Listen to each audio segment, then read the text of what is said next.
सबसे पहले अनुपमा को मेट्रो में एक बच्ची दिखाई देती है जिसने घुंघरू पहन रखे होते हैं। वह बच्ची अपनी माँ से कहती है कि वह डांस स्टेप्स दिखाए जो उसने सीखे हैं। बच्ची खुशी से मेट्रो में डांस करने लगती है। यह दृश्य देखकर अनुपमा की आंखों के सामने उसका बीता हुआ वक्त घूम जाता है, जब वह खुद स्टेज पर नाचती थी और उसे दर्शकों की तालियों की गूंज सुनाई देती थी। लेकिन अब उसकी आंखों में बस खालीपन है।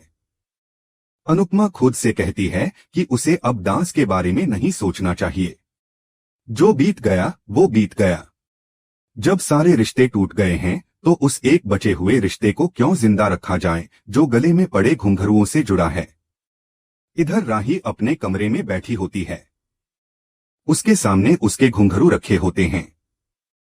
वो उन्हें छूती है पर पहन नहीं पाती। उसकी आंखों में उसकी मां अनुपमा की छवि तैर रही होती है। फिर अचानक आर्यन की याद उसे अंदर तक झकझोर देती है। उसकी सांसें तेज हो जाती हैं। वह घबरा जाती है और खुद को शांत करने की कोशिश करती है। उस पल उसकी दुनिया एकदम ठहर सी जाती है।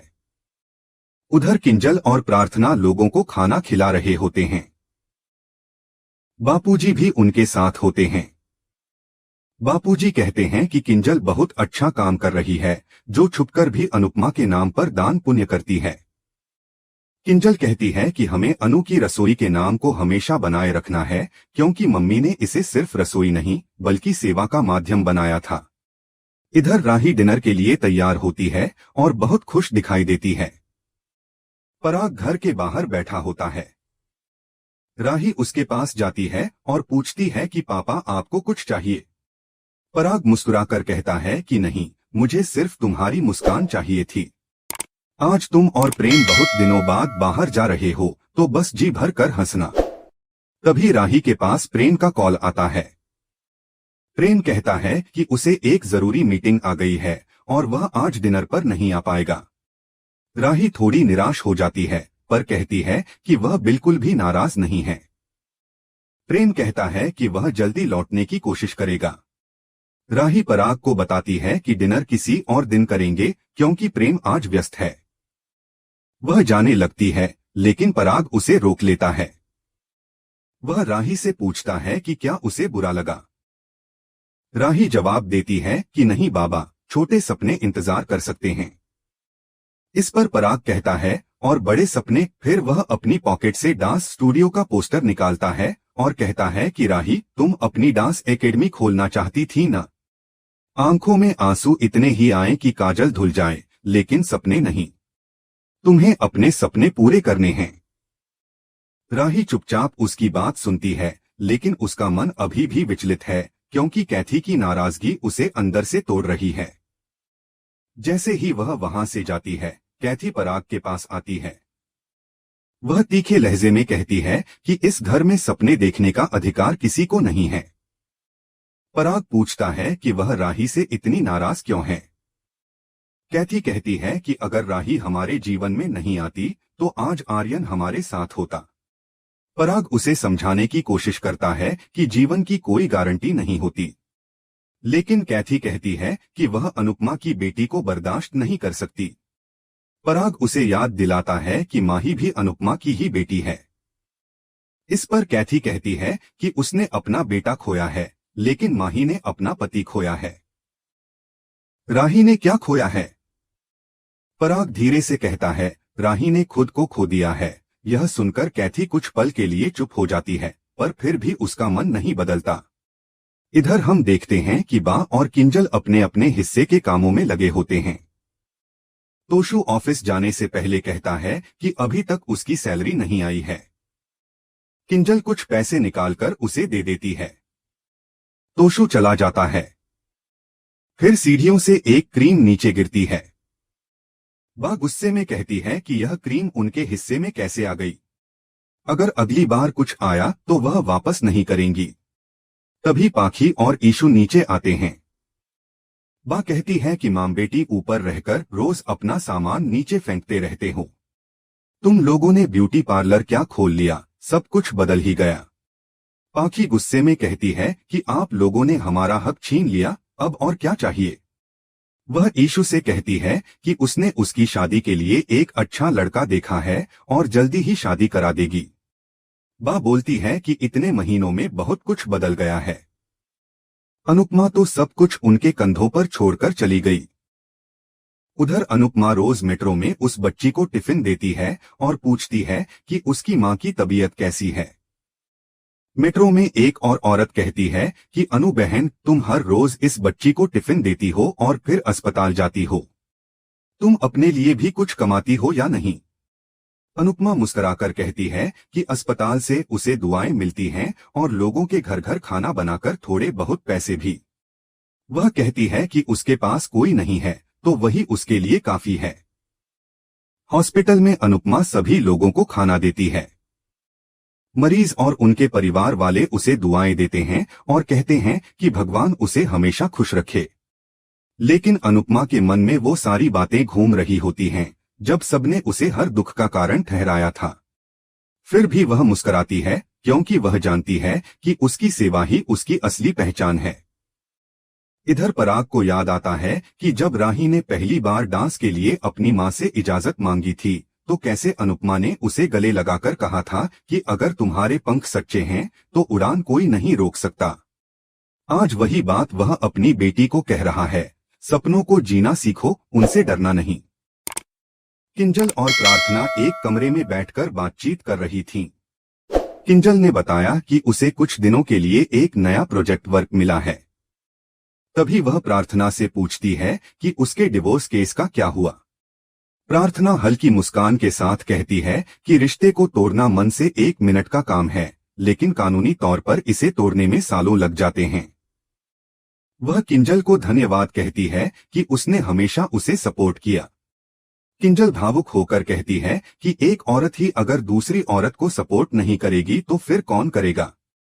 प्रार्थना कहती है कि यही तो उसने अनुपमा आंटी से सीखा है। इतने में अचानक से घर की लाइट चली जाती है और अंश चौंक कर पूछता है कि अचानक क्या हो गया लाइट को। इसी बीच पाखी भी नीचे आ जाती है और बा और पाखी के बीच एक बार फिर से बहस शुरू हो जाती है। घर का माहौल एक बार फिर तनावपूर्ण हो जाता है। थोड़ी देर बाद तोशु घर लौटता है और पूछता है कि क्या हुआ लाइट को। अंश बोलता है कि कल बिल जमा करने की लास्ट डेट थी। क्या आपने बिल जमा कर दिया था? तोशु कहता है हाँ, मैंने कल ही कर दिया था। अंश तुरंत मोबाइल निकालता है और कहता है अभी देख लेते हैं कि सच में किया था या नहीं।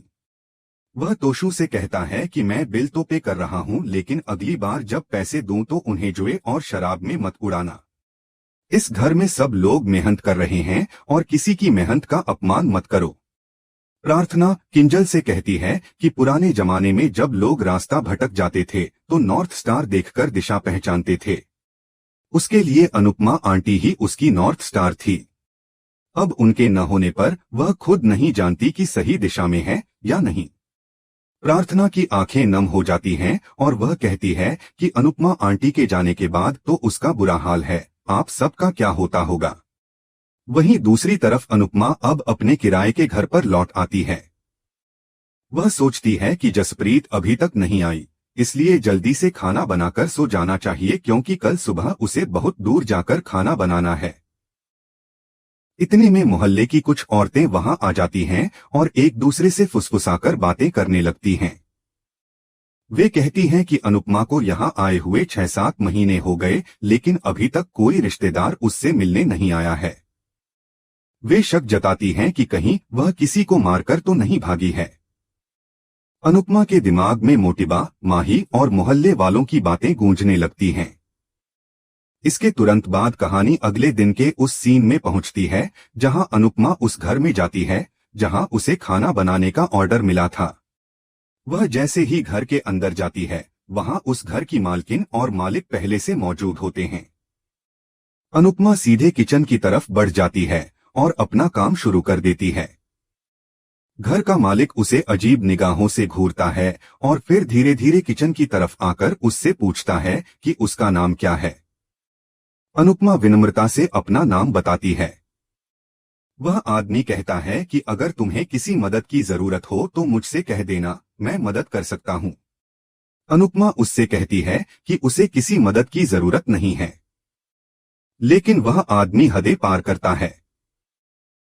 वह अनुपमा के पास आकर उसका हाथ पकड़ लेता है और कहता है कि उसका नाम बहुत प्यारा है, वह खुद बहुत सुंदर है और कोई उसे छोड़ कैसे सकता है। अनुपमा उसका हाथ झटक देती है और उसे पीछे हटने को कहती है।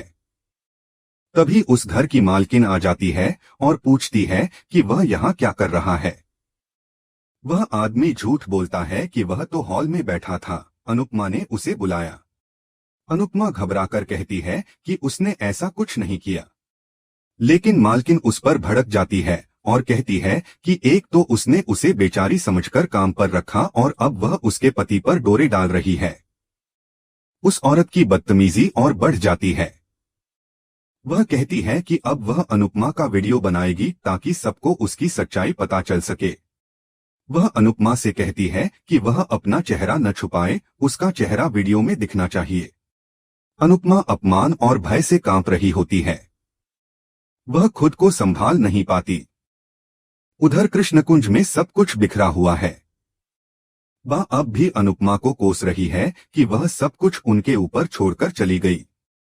पाखी और ईशानी अब अलग रह रही हैं। परी डिजाइनिंग कोर्स के लिए ग्रेस चली जाती है और वहां पर अकेले ही खुश रहने की कोशिश कर रही है। किंजल तोशु को समझाने की कोशिश करती है, लेकिन तोशु अब जुए और शराब की लत में पड़ चुका है। अंश, जो कभी अपने गेमिंग पैशन में था, अब परिवार के लिए नौकरी कर रहा है। वह अपने दोस्तों से कहता है कि सब लोग मेहनत कर रहे हैं, तुम भी कुछ करो और यह गलत रास्ता छोड़ो। बापूजी अब भी अनुपमा को याद कर रहे होते हैं। वह भगवान से यही दुआ मांगते हैं कि अनुपमा जहां भी हो खुश रहे। इधर प्रेम और राही के बीच दूरियां बढ़ती जा रही हैं। जब प्रेम राही को डिनर पर नहीं ले जाता तो ख्याति खुश हो जाती है, क्योंकि वह चाहती है कि प्रेम और राही के बीच दूरी बनी रहे। ख्याति के चेहरे पर जीत की मुस्कान होती है। लेकिन क्या यह दूरी राही और प्रेम को हमेशा के लिए अलग कर देगी, या फिर किस्मत एक बार फिर इन्हें साथ लाएगी? यह देखने वाली बात होगी। अब देखना यह है कि क्या अनुपमा इस अपमान और मुश्किल घड़ी से फिर से खड़ी हो पाएगी या नहीं। साथ ही साथ क्या परिवार में फिर से कोई ऐसा व्यक्ति आएगा जो सभी को जोड़ पाएगा। ये सभी सवाल आने वाले एपिसोड्स में सामने आएंगे।